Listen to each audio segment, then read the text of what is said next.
Hi, my name is Tim, and this is the World Series Showdown. We're not trying to build an audience. We're not trying to gain a following. But if you're watching this, welcome. You're not watching it live because you're just not. But anyway, welcome to the World Series Showdown, where we're trying to find out who's the best World Series winner of all time. We're using rankings based on an article by Dan Holmes at baseballegg.com. And he did a breakdown of all 118 past World Series winners in that article, and he ranked them, which is almost impossible. And we've been working through 54 first round matchups between the first 108 teams. We're going to eliminate the first 54, and then we're going to take the remaining 64 and put them in their own 64 team bracket. So we have been through 30 games, and we're about to start matchup number 31.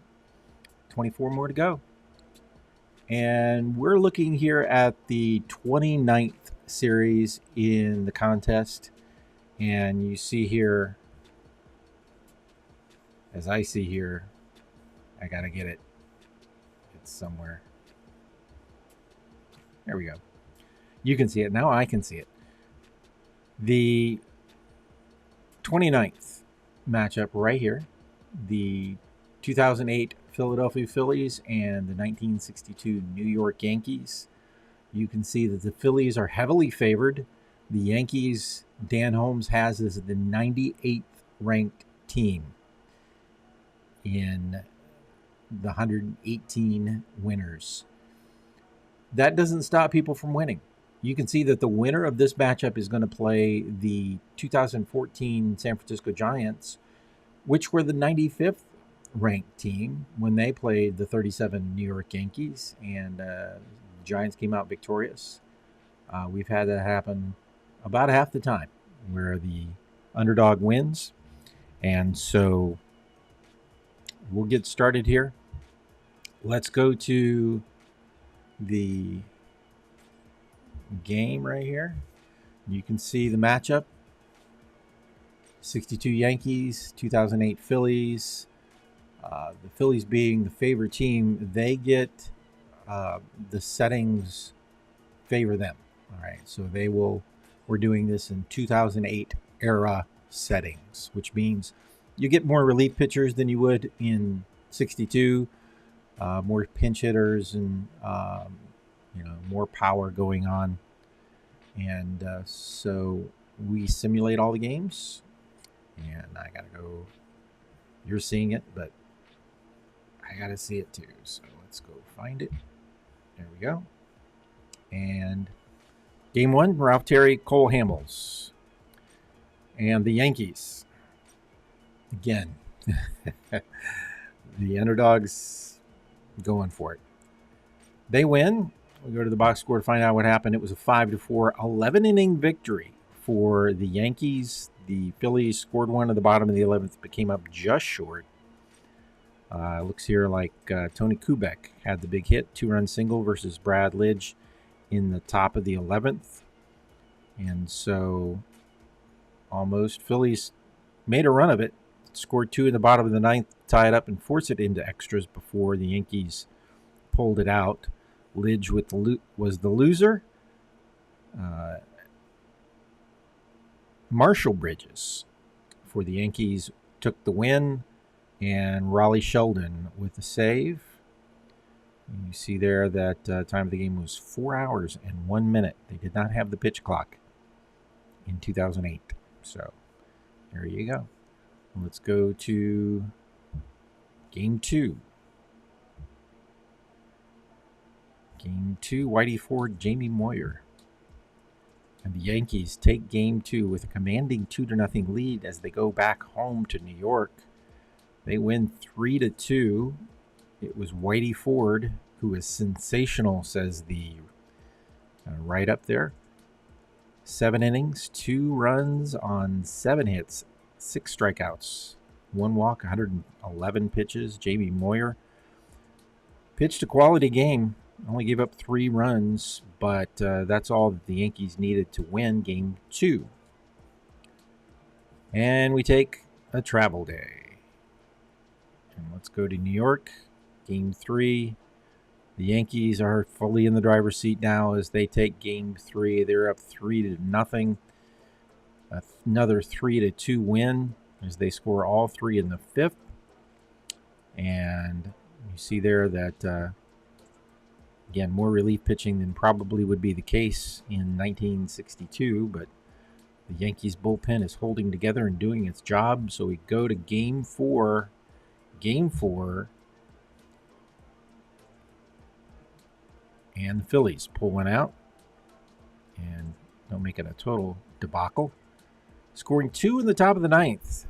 2 in the top of the 9th off of Marshall Bridges. So he had a blown save and took the loss as well. And again, bullpen being used a little bit more than normal probably. Marshall Bridges comes in and coughs it up. And it was, I want to say Greg. Is that the right name? Oh, let's see. Where is it? Yeah, Greg Dobbs, pinch hitter, came in and hit a 2-run single off of Bridges to provide the victory. So could be a short-lived victory as we still have to go to Game 5. It's a long road to go for the Phillies to try to get out of this one. But they win another one, and 2-0. Another 2 runs in the top of the 9th again to pull out the victory. Not much going on for the bats of Philly, but even less for the Yankees. Yankees only had 3 hits. It was Cole Hamels' quality start. 8 innings, 3 hits, 3 walks, and 7 strikeouts. Bradledge came in for the save. And now we have tightening up just a little bit. We're going to take a travel day back to Philadelphia. Yankees still could clinch this thing. Whitey Ford on the mound. It's looking good for them. But not to be, as a raucous Citizens Bank Park sees a 6-2 victory. And the Phillies are 1 game away from coming all the way back, despite a Roger Maris 2-run home run in the 6th. That was all the scoring for the Yankees as the Phillies scored 6. Whitey Ford giving up 5 in the 2nd inning. He gets knocked out in the 2nd, and then it was up to the bullpen, and the Yankees could never get anything going. So you have Game 7 in Philadelphia. This could be an all-time choke for the Yankees. Again, they were, I think, 98th ranked. But they could still hold on. What happens? They do indeed pull it out, take the title with a dominating 10-5 victory in Game 7 in Philadelphia. They held on. Tony Kubek, Series MVP. You have, sorry about that. Let me do this. Not that that makes it any better, but, I am here. It's in my face. So there you go. 10-5. It was Clay Condry picks up the loss. Brett Myers didn't get off to the good start. The bullpen had to hold together. They did not. Bradledge gave up 3 runs, and that was all it took. The Yankees are moving on. And you see there the final totals. Tony Kubek, future broadcaster for the Yankees. He Hit .452 for the series. 4 RBIs. Okay. So there you go. And we'll go back here.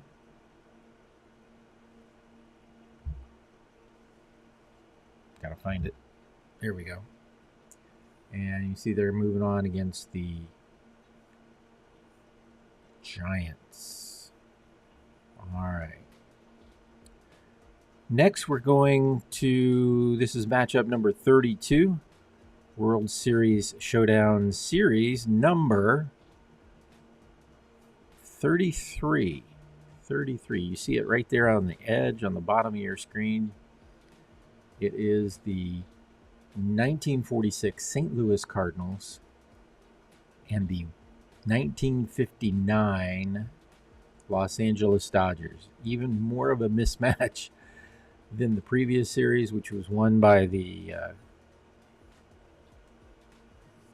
underdog. So who knows here? But you have the 46 Cardinals and the 59 Dodgers. All right, let me see here. I'm trying to see. Oops. I'm trying to see this. All right. Let me take a look here. Just see if I can give you some background. I cannot. All right. I can't do it. All right. Well, let's get that off the screen and go to our game. As you see, the 46 Cardinals have Stan Musial, Enos Slaughter, Red Shandiest, Howie Paulette.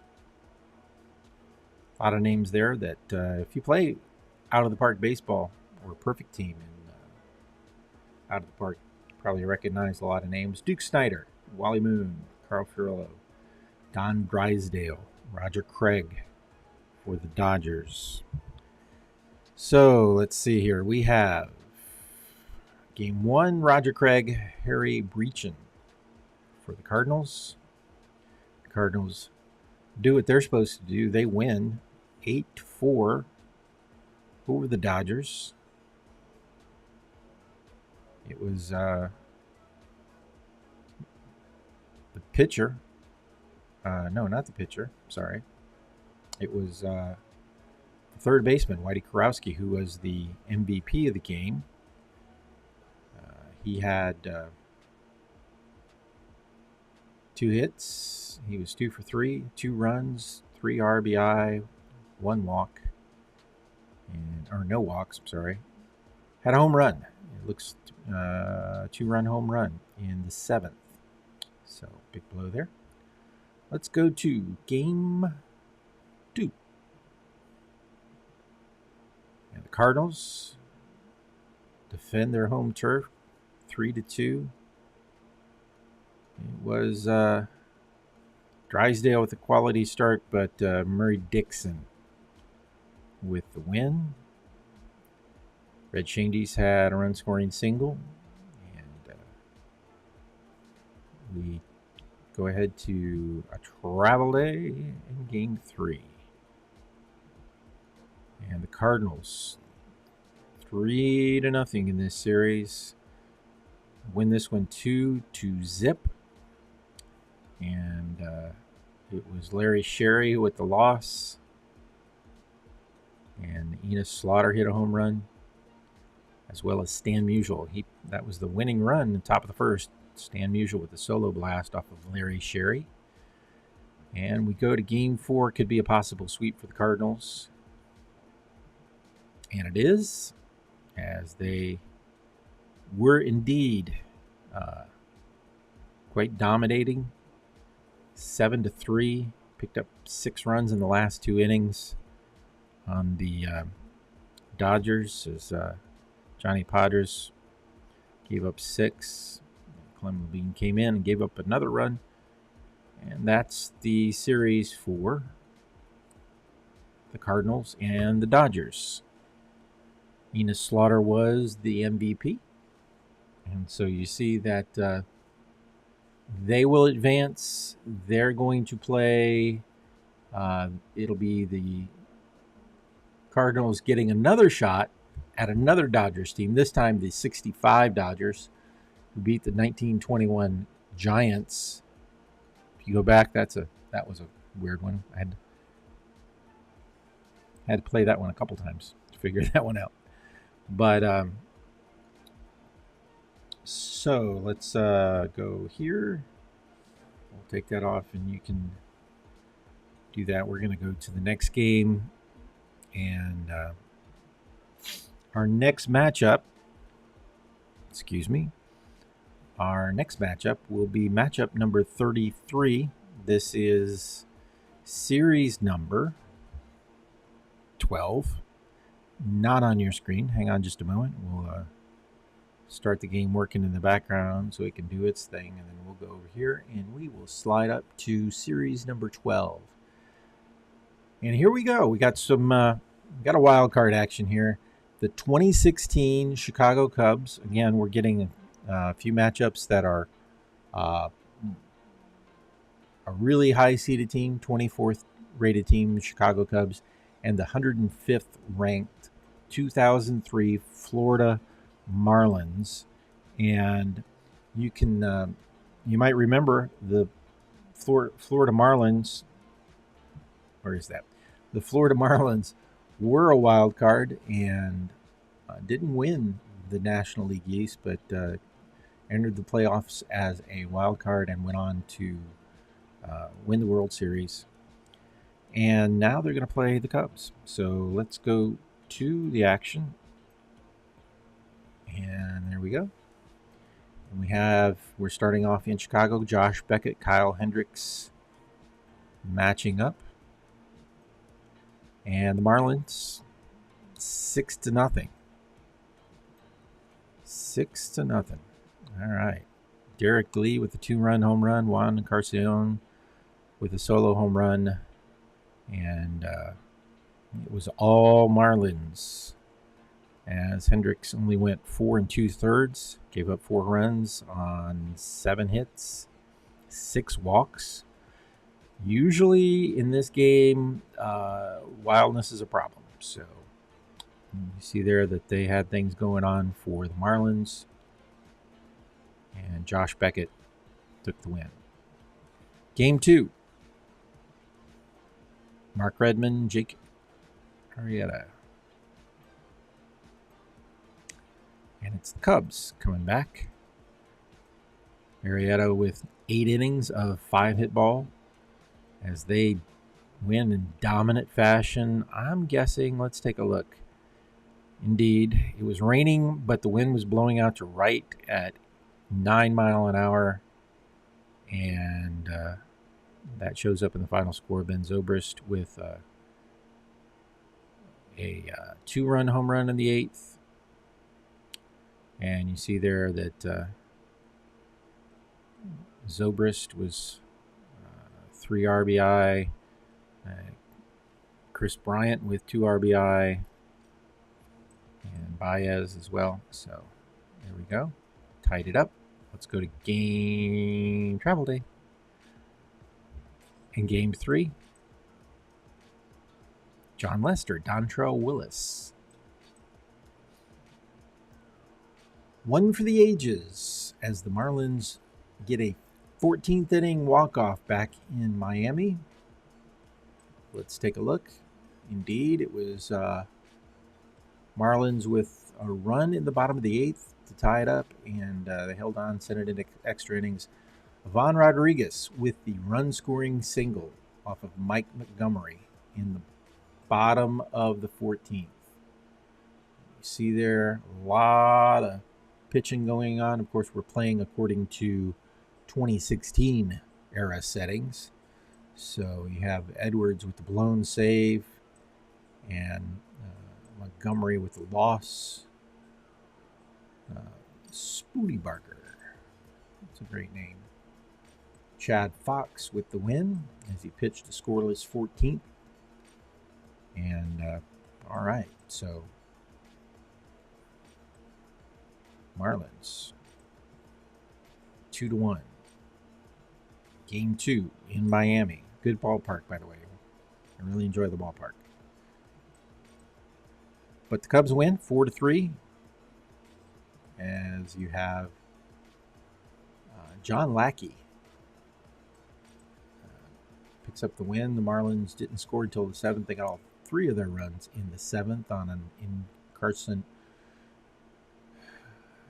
Yeah, I can never say his name. Anyway, that guy, he had a 3-run home run. Encarnacion. Yeah. I just have to always think about it. I always want to say Encarnacion, and it's Encarnacion. I don't know why I have a problem with it. Anywho, he had a 3-run home run. Wasn't enough. And so we go to Game 5 in a tied series. Here we go. Kyle Hendricks, Josh Beckett, and the Marlins do it. Go back to Chicago with a 3-2 lead. Another walk-off win. Jeff Conine, Mr. Marlin, with the walk-off home run in the 13th off of, is it Josh? Jason Hamill. And Mr. Hamill coughs up the game winner. It's no real embarrassment or surprise that it's Jeff Conine that does the damage. And so now we go to travel day back to Chicago. Chicago trying to hold on. The Marlins right there on the brink. And they go over the brink with an 8-0 shutout victory in Chicago. Cubs lose. 5-hitter for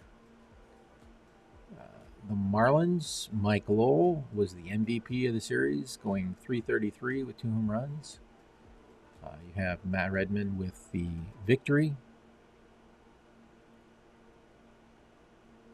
And so there you go.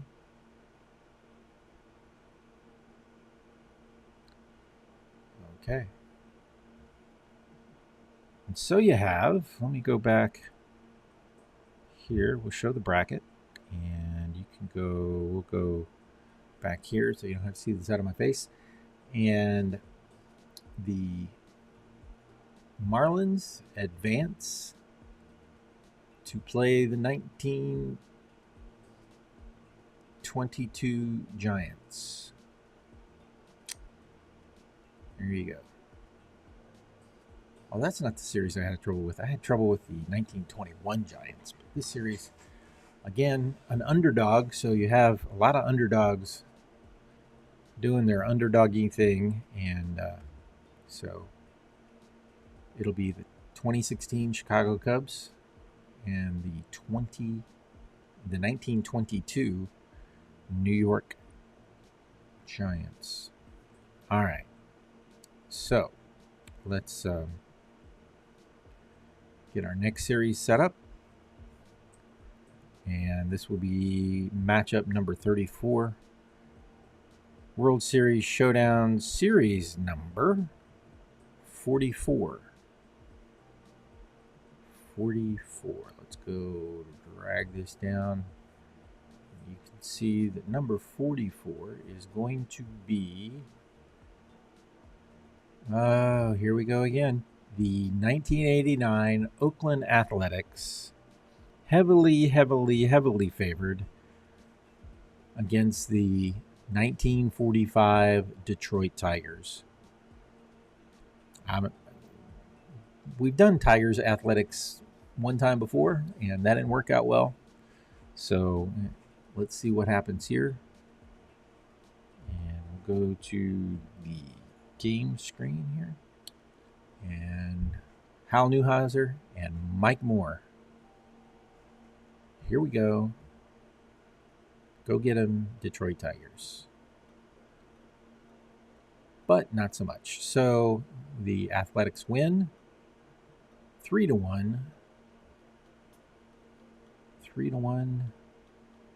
And you have Mike Moore going 7 1/3. Dennis Eckersley, the legend, comes in for the save. Might just need to finish this one pretty quickly. It's number 2. A's win again, this time 1-0. Eckersley with the win as it's a walk-off in the 12th. Stan Javier, right? Yep, Stan Javier with the walk-off run-scoring single versus Overmeyer. Some good pitching from the Tigers. 10 innings of 5-hit ball from Al. Sure enough, Al Benton. Bob Welch with 11 innings of 4-hit ball. Both those pitchers gave up 4 walks. Don Kramer for the Tigers, injured while running the bases. And he was substituted for by Hostetler. Don't know how that figured into the final, but injuries happen. That's part of baseball. So here we go. And now we go to a travel day. And then we go to Detroit. Dave Stewart, Dizzy Trout. And that fish was too busy being dizzy as the Athletics win 4-3 to make it a 3-0 series right now. Dave Stewart with the win. Let's go on. This is all painful. And Detroit holds on and gets a 1-0 win. Only run coming in the second. Rudy York hits a solo home run off of Young, and they live to play another day. Concession people are happy. Game 5. They win another one, so they get to travel back to Oakland. And it was a 3-2 victory.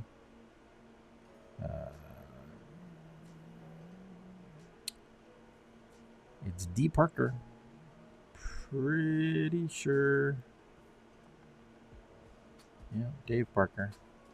Somehow I didn't remember him being with the A's. But there he is. Dave Parker with a 2-run home run. Was it 89? I didn't remember Parker.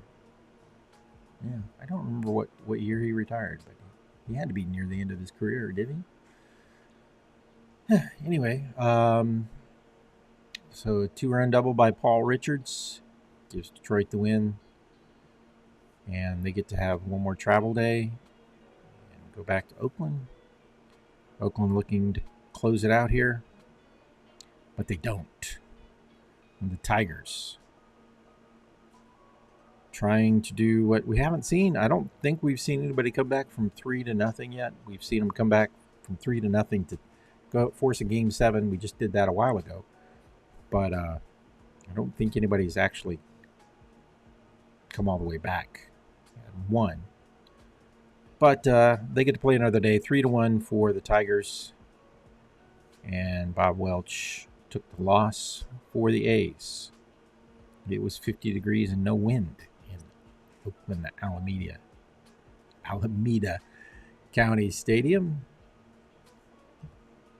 And we go to Game 7. Dizzy Trout, Dave Stewart. Can Dizzy stop being dizzy? He can. And the Tigers come all the way back to beat the Oakland Athletics. They pulled out all the stops, it says. 10-1. Hank Greenberg with a run-scoring single in the first. And a grand slam in the 9th off of Dennis Eckersley to just kind of rub salt in the wound. Dizzy Trout was dizzy enough to make an error, it looks like. But it's Greenberg going 3 for 5 with 5 RBI, who is doing damage. And Dizzy Trout goes all 9 to pick up the victory. Dave Stewart with the loss. And 47 degrees and a rain delay of 34 minutes probably made it feel even worse to the home crowd for the A's. Sorry, A's fans, but it's just the way it goes. Good guys got to have one, don't they? Yes, they do. So, let's go back to the bracket. You'll see that the 1945, the heavily big underdog, 1945 Detroit Tigers move on to the second round. They'll play the winner of the 2001 Diamondbacks versus the 1966 Orioles. But next, we're going to see in matchup number 35, we are going to see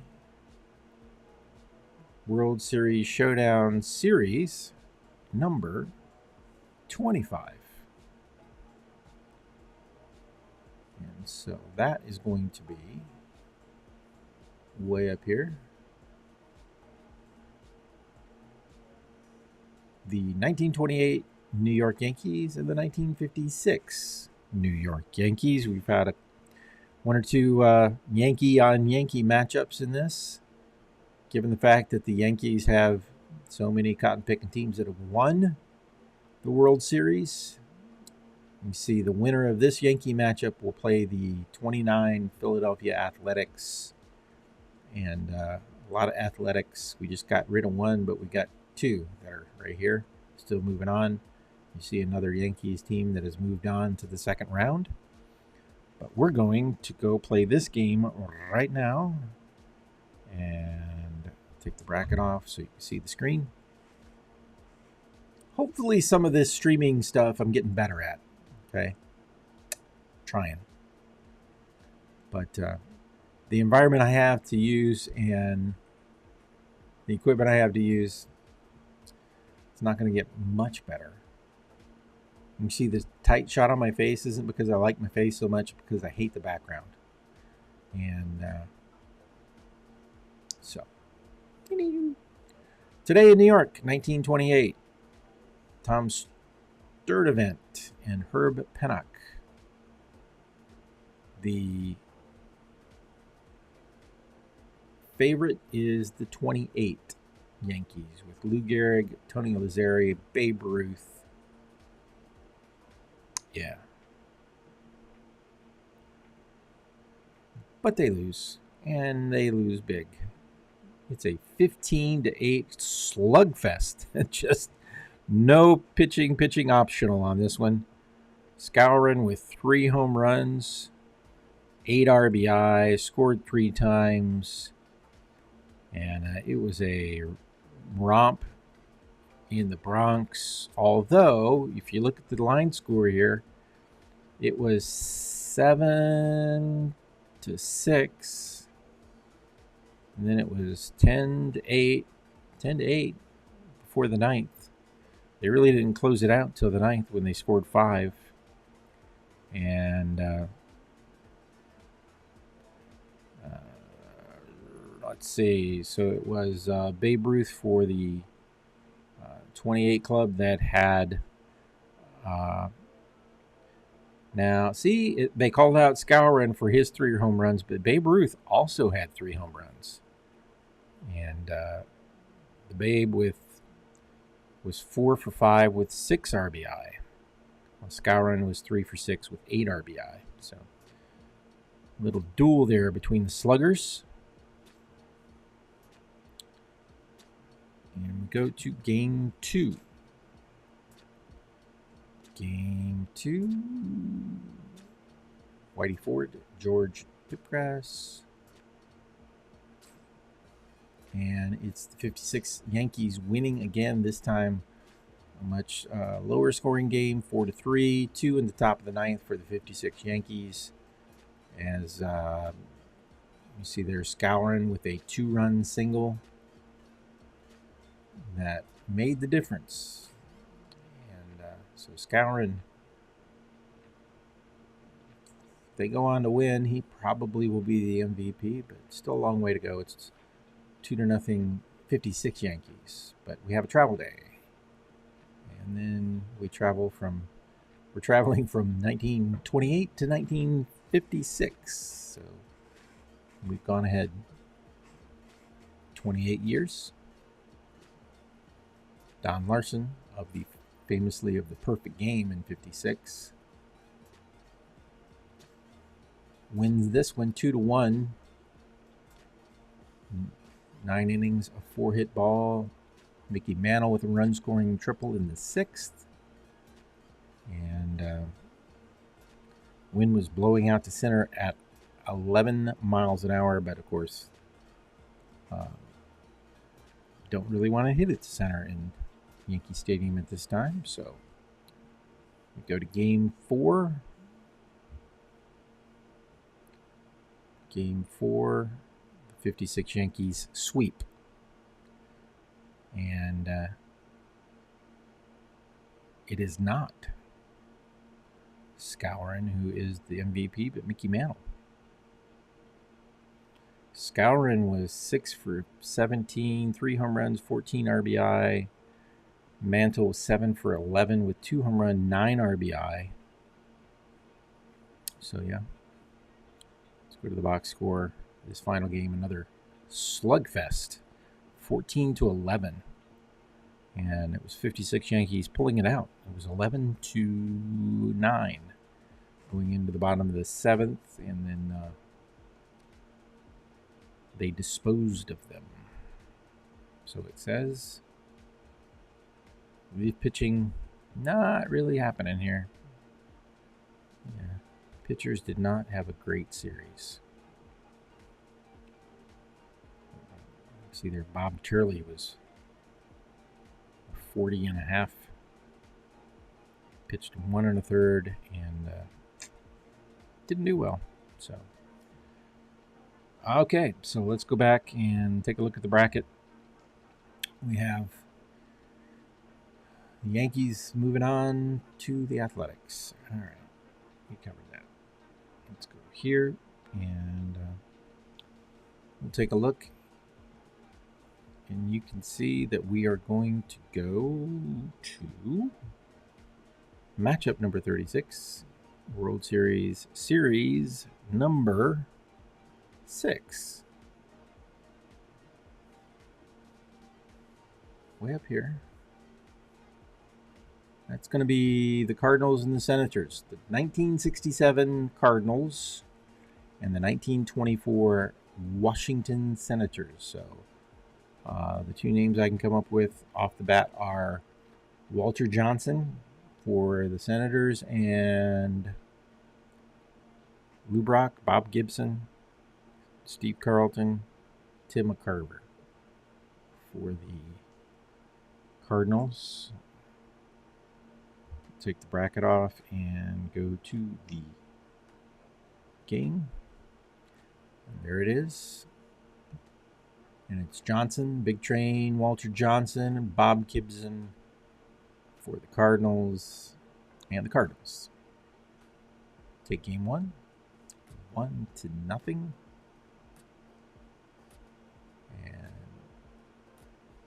Bob Gibson of 9 innings. I'm sure Johnson went 9 innings too, right? Yep, sure he did. Well, 8 1/3 because it was a walk-off. Orlando Cepeda with a walk-off home run in the bottom of the 9th versus Big Train, who had struck out 12. So they weren't making good contact until they did. It just takes one.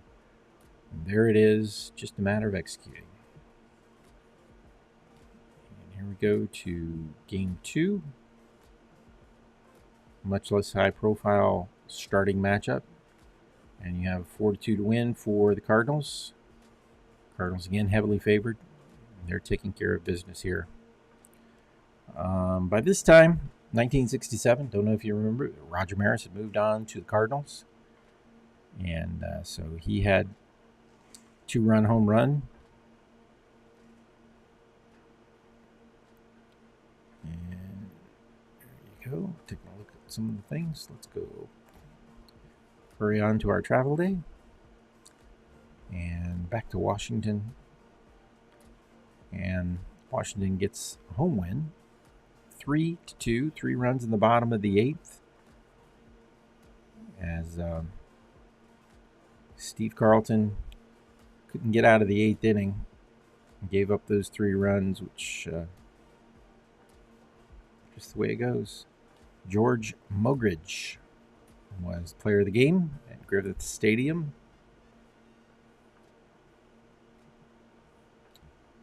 Game 4. Senators win again to tie it up 5-0. Nellie Briles with 5 runs, can't get out of the 4th inning. Meanwhile, Zachary goes all 9 and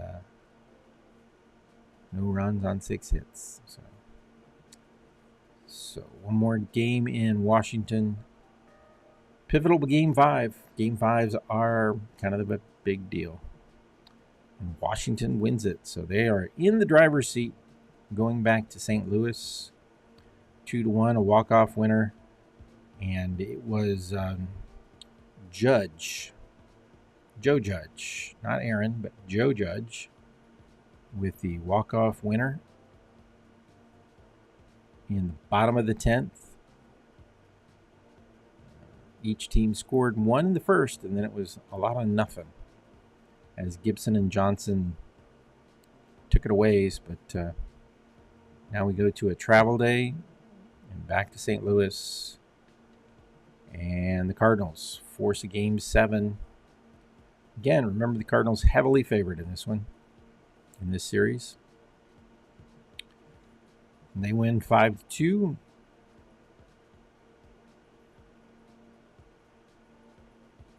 Home runs all around. Kurt Flood, Tim McCarver, Mike Shannon with a 2-run single. And so we go to game 7 in St. Louis. George Mogridge, Steve Carlton. Drum roll, please. And the Cardinals hang on. Tim McCarver is the MVP. 6-1 for the Cardinals as they overcome Mogridge, who was so good earlier in the series but couldn't hold him down this time. McCarver with a 3-run home run in the 5th to close out the win. And the Cardinals are moving on. And you see there that they are going to play the winner of the Yankees-Cardinals series. Another Yankees-Cardinals series right there will be played. And so you can take a look at that.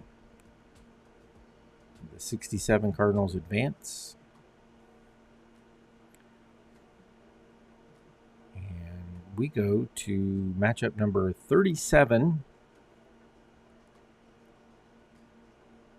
Matchup number 37. This will be World Series Showdown, series number 31. Number 31. What do we have? We have more Cardinals, more Yankees. This time, it's the 53 Yankees and the 26 St. Louis Cardinals.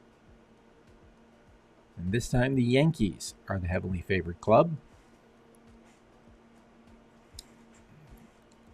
So we just got done with the Cardinals Senators, right? So more Yankees, more Cardinals, more of the time. All right, let's get rid of this, get rid of that. Here we go for the 26 Cardinals, 53 Yankees. Hi, Bell for the Cardinals, and Vic Rashi for the Yankees. And it's the Cardinals with game 1 win, 3-1. High Bell through 8 1/3 inning.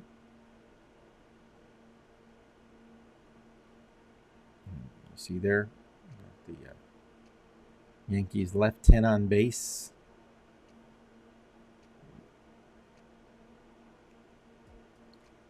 High Bell scattered 7 hits and 3 walks over 8 1/3 inning. Bill Hallahan came in for the save. Final 2 outs of the 9th. So we move to game 2. And the Yankees win, pull even with a walk-off win, 9th inning walk-off. This is Collins, Joe Collins with a walk-off winner against Alexander, Grover Cleveland Alexander. I knew it was some long name. Grover Cleveland Alexander with complete game loss. Tied it up at 1. Let's move to a travel day. And Johnny Sane, Flint Rem, and the Yankees win 6-4. Hank Bauer, Yogi Berra, 2-run home run. And 6-4. Berra was 2 for 5, 3 RBI. And Yankees. Cardinals with 3 errors. So that can't be good. Game 4. And it's the Yankees once again. They push it out to a 3-1 margin, 9-5 victory. 4-2 going to the top of the 7th, but the Yankees score 5. Yogi Berra with the run-scoring triple. And Joe Collins with the 2-run home run are the big blows there. So we play one more in Sportsman Park. This could be it for the Cardinals. And it is, as the Yankees win 6-1. 6 runs, 12 hits, no errors for the Yankees. Mickey Mantle went 2 for 5. And it was Vicarashi going all 9 innings for the win. High Bell picks up the loss. And Billy Martin with the 2-run home run. Mickey Mantle with a solo home run in the 9th to cap off the scoring. And the 53 Yankees advance. And they will play the 1983 Baltimore Orioles. So go. See there what's going on.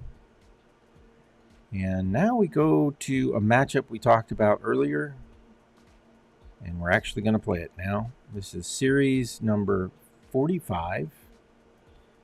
And this is going to be one we mentioned. The 2001 Diamondbacks and the 66 Orioles. Winner of this one plays the 45 Tigers that we played earlier. And so let's get this one going right away. Here we go.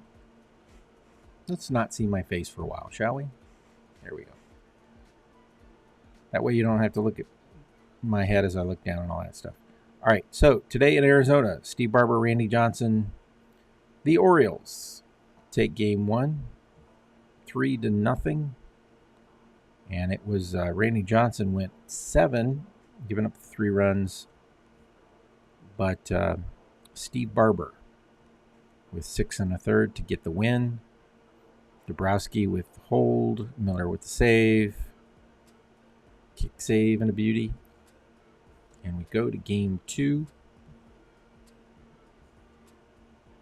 Game 2, Baltimore wins again. 3-1. Boog Powell, solo home run. Andy Etchebarren with a run-scoring single in the 8th for the Orioles, but it wasn't enough. It was enough. Sorry. I'm getting together. I'm looking at both places. Diamondbacks scored 1 in the 9th, but not nearly enough, as they only picked up 3 hits. And Schilling with the loss. We go to a travel day, Game 3. Orioles win again. They are up 3-0 as they win 10-6. All kinds of scoring for the Orioles. Boog Powell 2 for 4 with 2 home runs and a walk. Davey Johnson with 2-run home run. So a lot of stuff going on there. Echeverria with the error. Gonzalez gunned down Aparicio at home.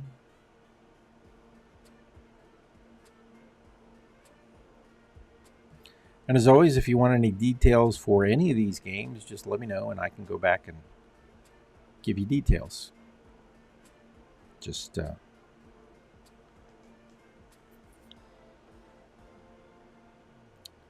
send me an email. That's how you do it.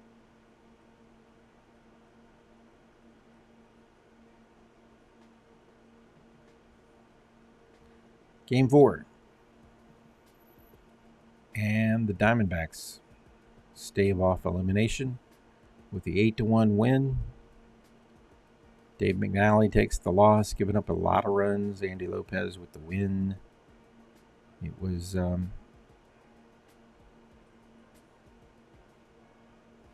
catcher, Damian Miller, with a lot of damage today.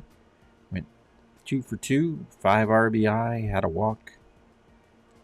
And he earned accolades for his effort, so it says in the recap.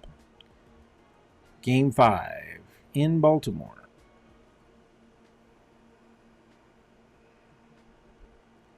And the Diamondbacks win again.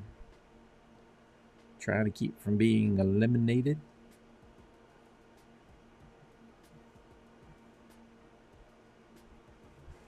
They are the favorite team in this series. Hasn't meant a whole lot, but they are. And so they win 5-4 in a walk-off. 2-run double. 2-run double by... Is that... looking for it here. Why can't I see it?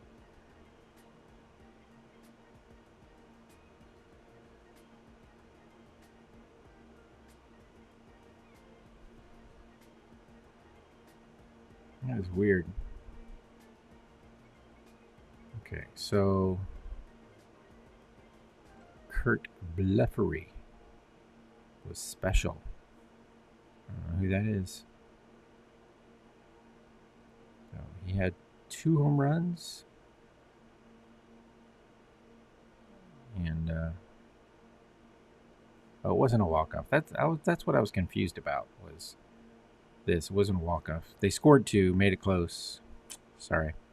Excuse me while I get all stupid. Russ Snyder with 2-run double to make it close, but it wasn't enough. How is that? All right. Whew.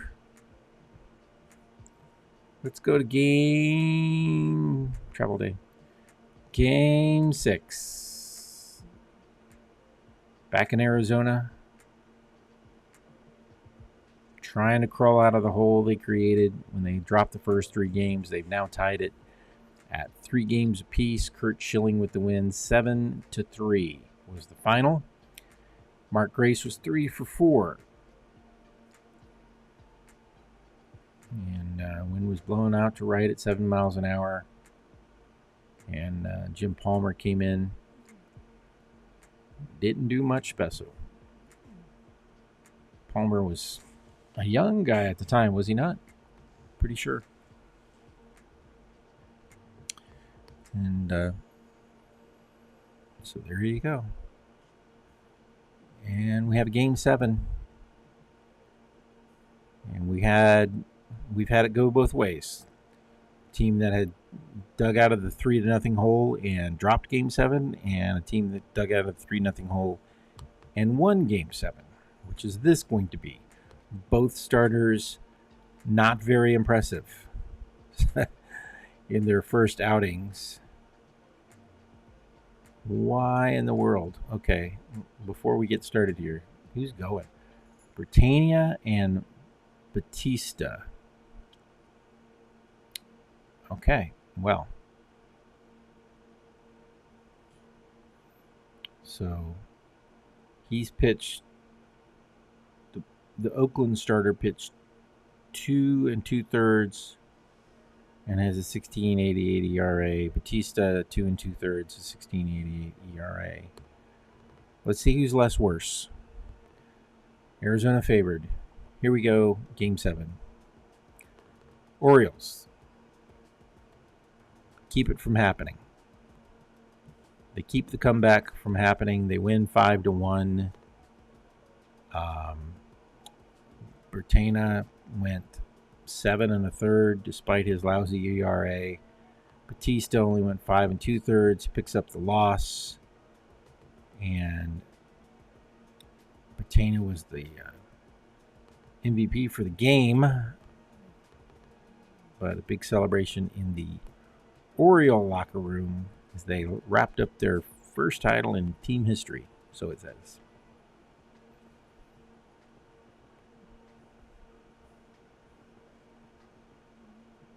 And that's the series recap right there, 7-game series. Frank Robinson was the series MVP as he was 11 for 27, 407 with a home run in the series.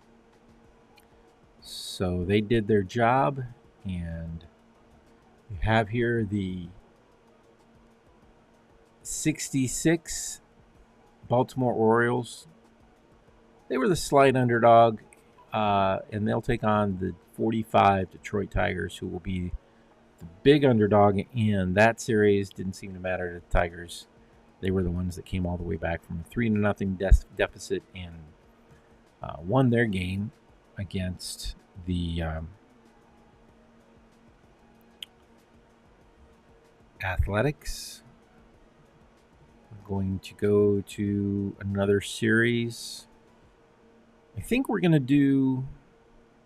How long have we been going here? Let me see. Going almost an hour.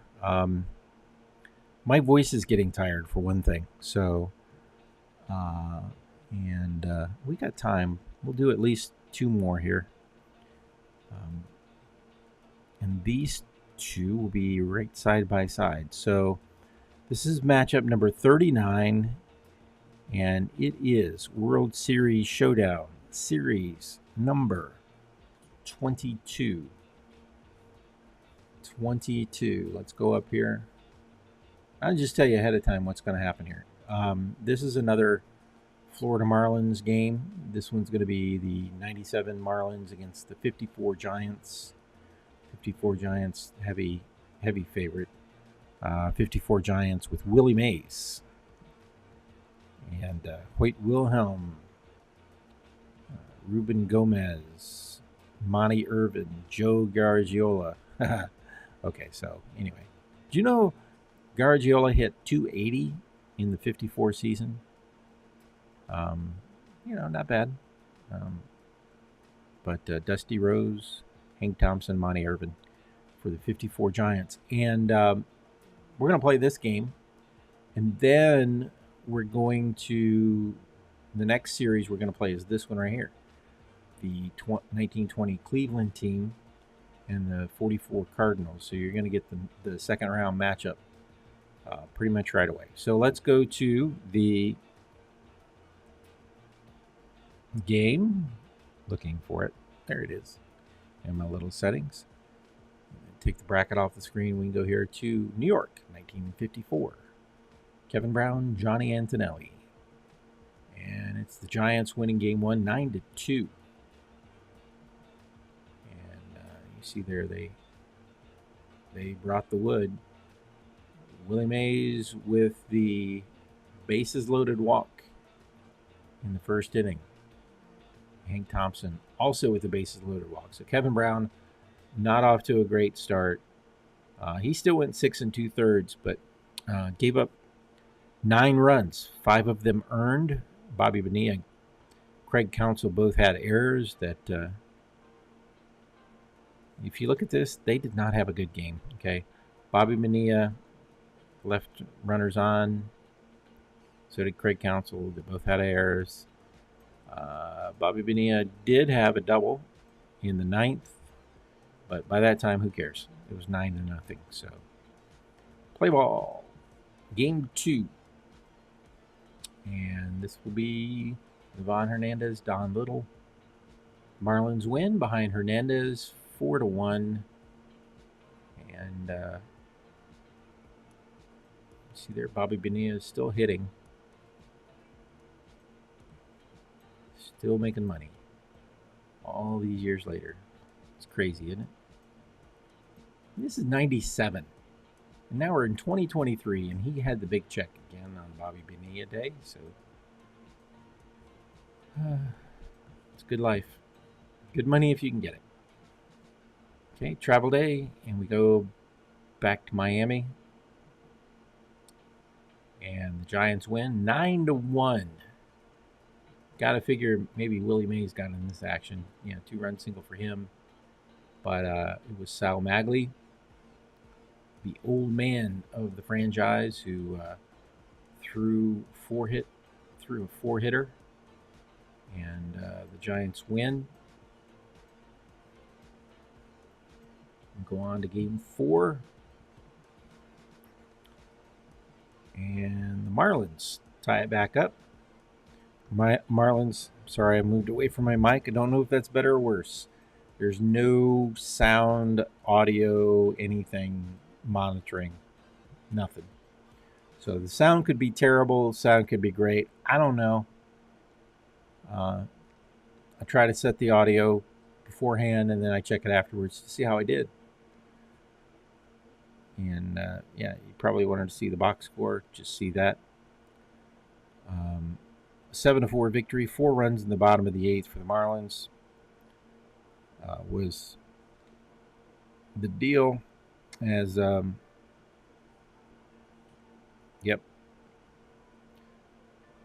Ruben Gomez could not get out of the 8th. Gave up 7 runs.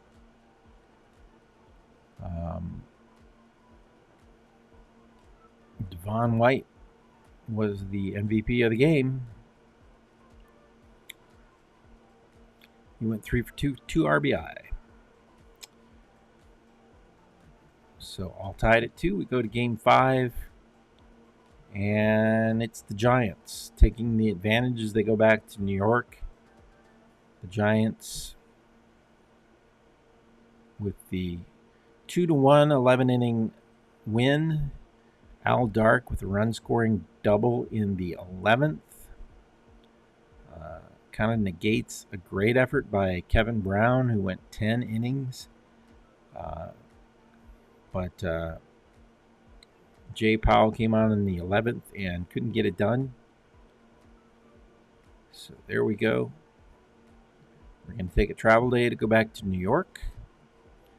And there we are. And the Marlins force a game 7 as they win 3-1. 2 runs in the top of the 9th.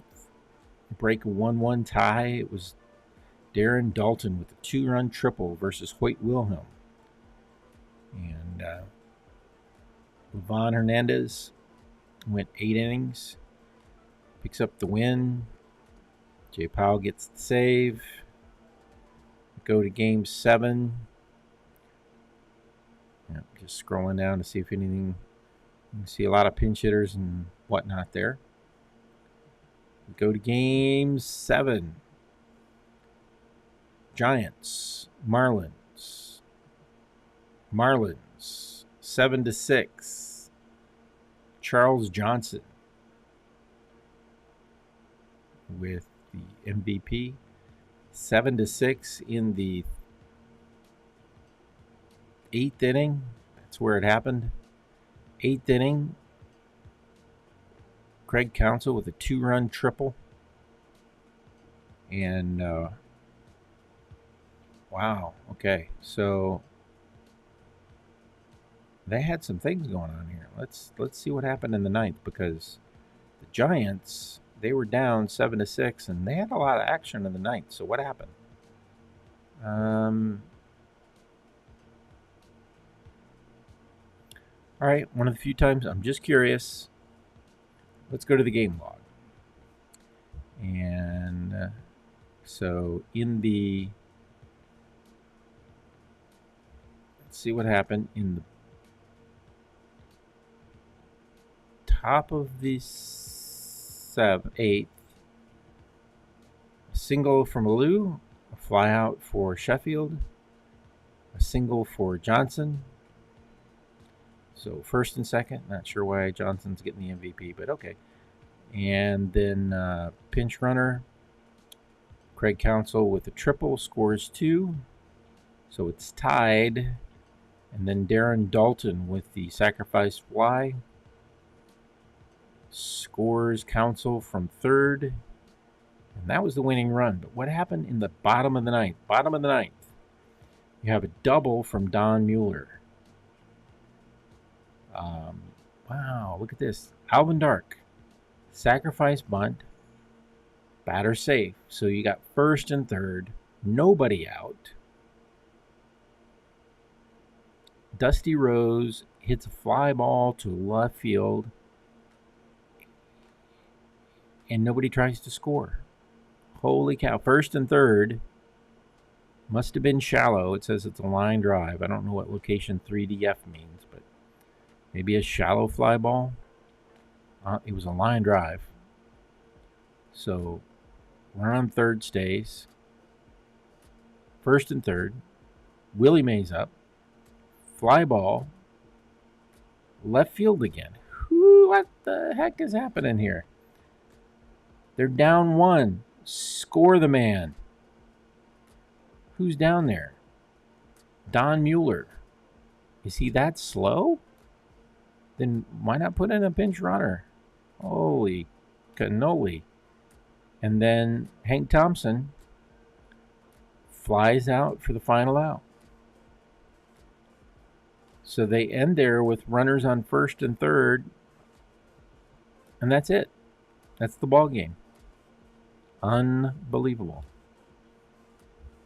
Wow. Okay. So, all right. So,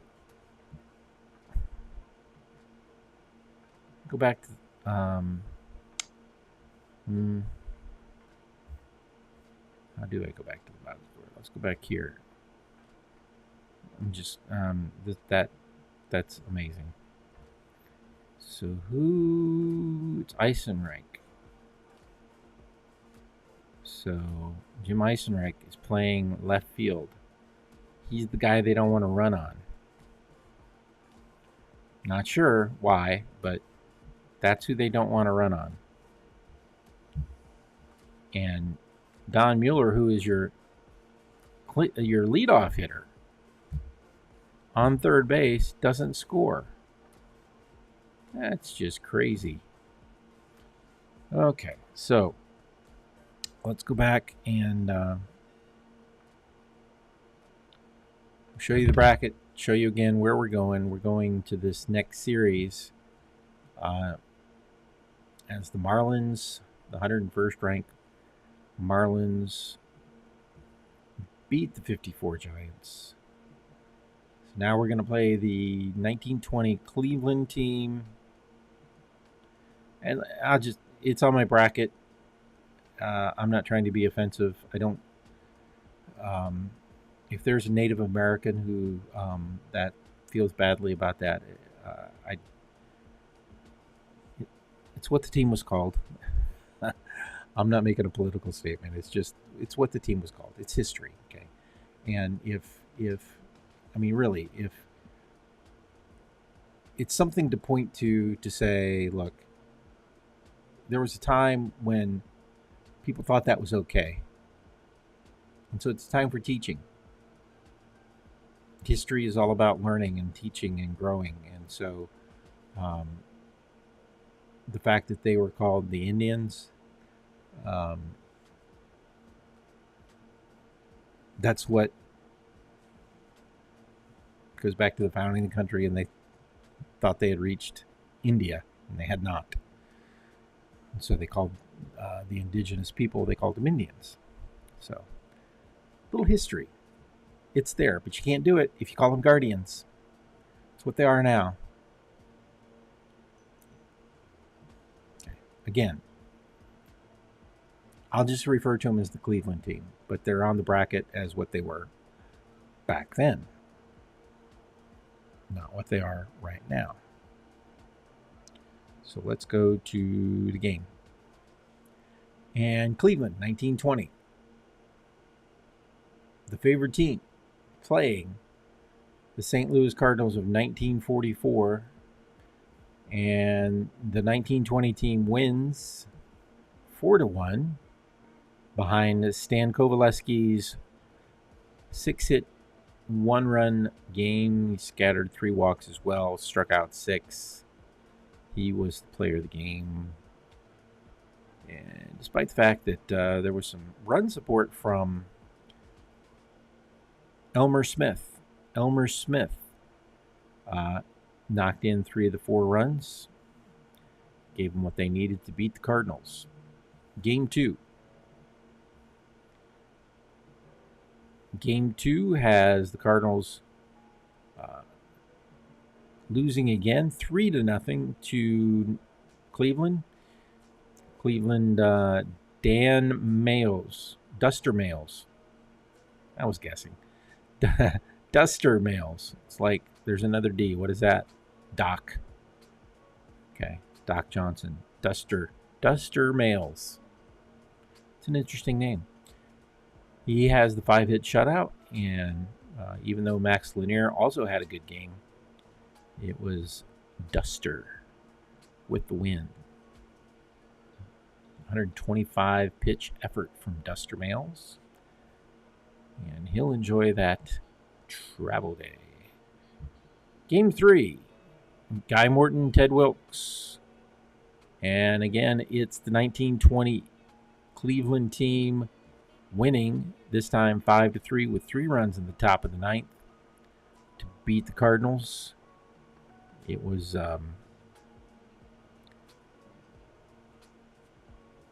E. Why am I saying Elmer? Is that right?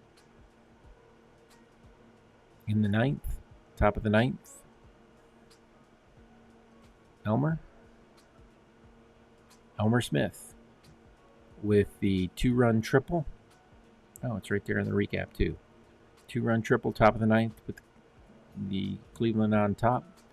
He had a triple, a single, and 5 at-bats. We did a lot of things right, said Smith. All right. They did. They did a lot of things right. You're up 3-0. Finished today in St. Louis. Cleveland sweeps the series. Elmer Smith is the MVP. They win that final game 6-3. 2 in the 6th, 2 in the 7th, 2 in the 8th. And it was Ray Caldwell with the win. Cooper with the loss. It was 63 degrees in St. Louis. And Cardinal fans go home disappointed as they drop that series to Cleveland. And you have their Cleveland moving on, playing the Marlins in round 2. The 1921 Cleveland Club was favored in this one. And so there you go. And we will go back. And we have gone through 10. We've gone through 10 series, which means we have 14 to go. Let me check the time here. Hour and 15 minutes so far on our video today. I got time for at least one more. So let's do it. One that's been sitting in the can for a while. And so let's go do this matchup number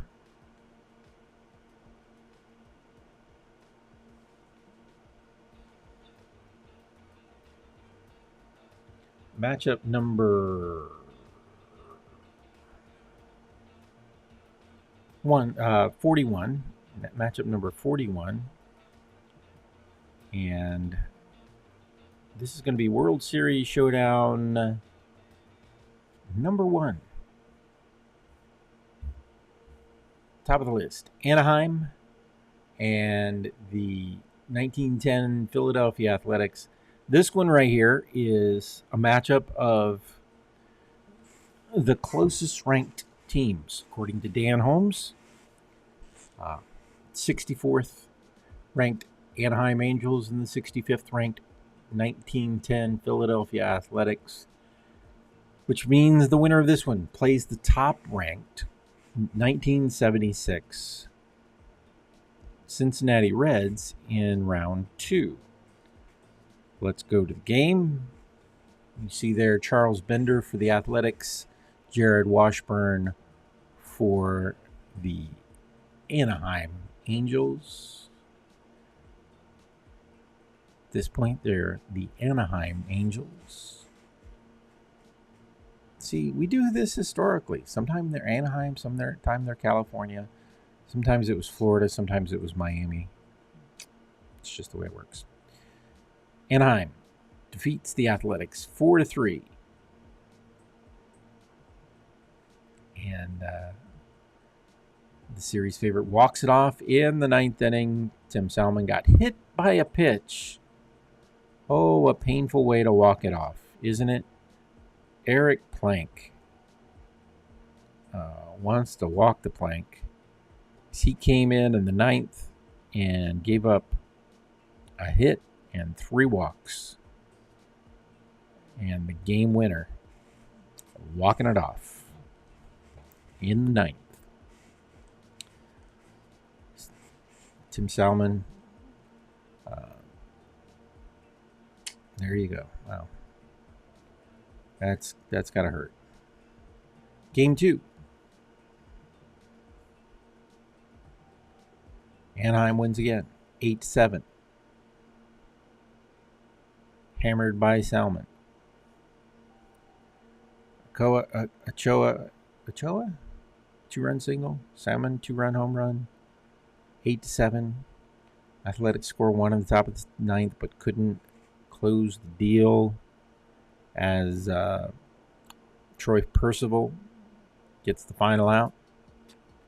Despite giving up 2 hits and 2 walks in that 9th inning. Scott Shields with the win.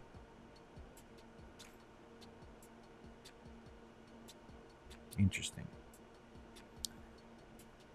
Moving along. It's a travel day. And then we go to Philadelphia, 1910.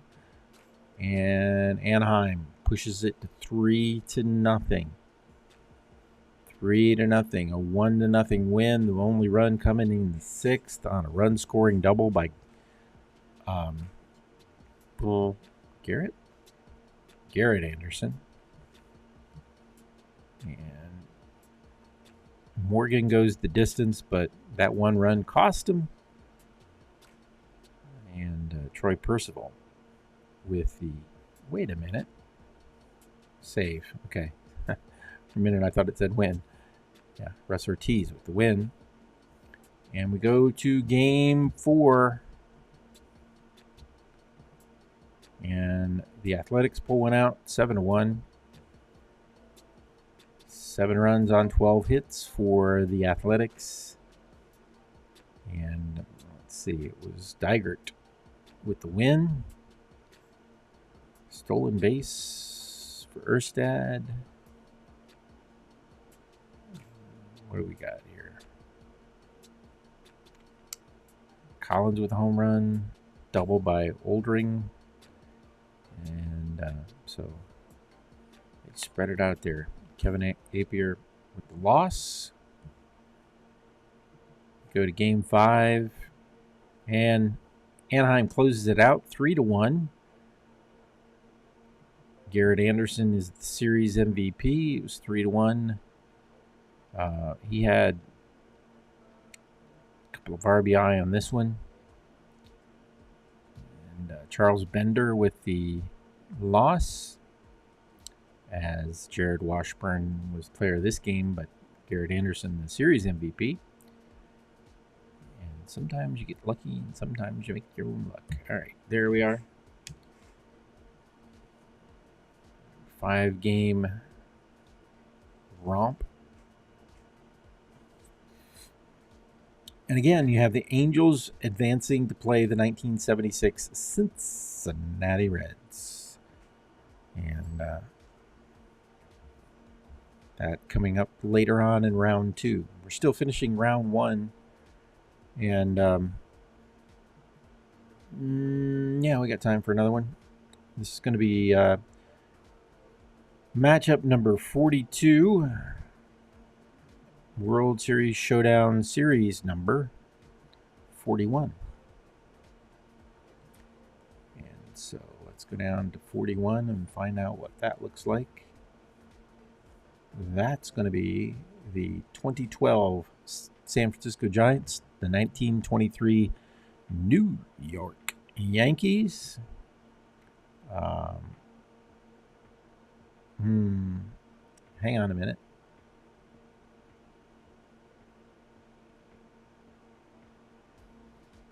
Yeah. What did I say? I got something wrong here. That's fantastic. All right. Let's go. So that's what this says. Did I say 41? All right. Excuse me a minute. I'm going to have to used to take a look at that, and because when I pulled up the series, that's not what came up. So let's go. Need to double check something here. I've had this happen once before where thought I was doing one matchup and I was not doing that matchup. So again, this should be the 1923 New York Yankees and the 2012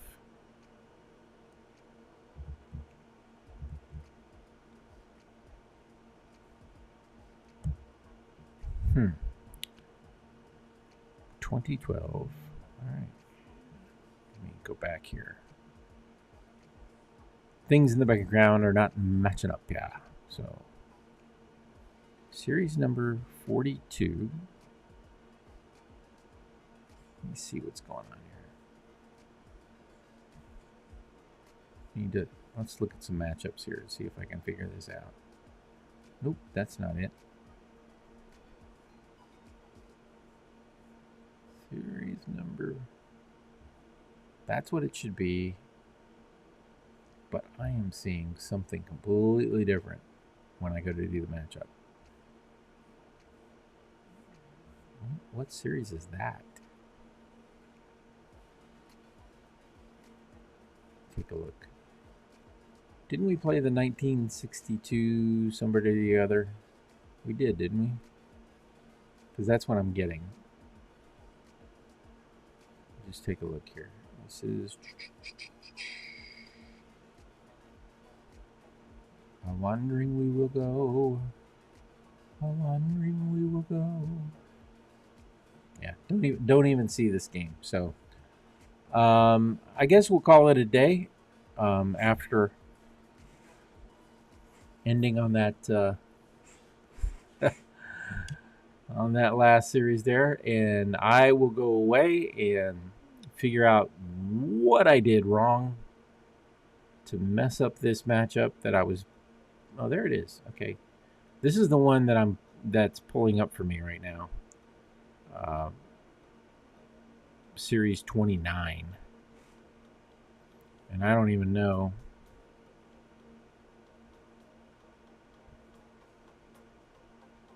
Did I not play that one? All right, I'm gonna have to figure this out because I don't think we played that. So, all right, we'll figure it out. We will get our ducks in a row Series 40, Series 41. We've played 41 matchups in our World Series Showdown. We will come back and do some more sometime. I don't schedule them because I don't know when I'm available. And again, maybe next time we go through this next year, I'll have more time and we'll plan it out and do it a little bit better. But this is what we've got right now. Thank you for joining me. If you've stuck with it this long, I have no idea why, but we'll see you next time on the World Series Showdown. I got to find the out button. I don't know where it is. It's over here somewhere. There it is. See y'all later. Goodbye.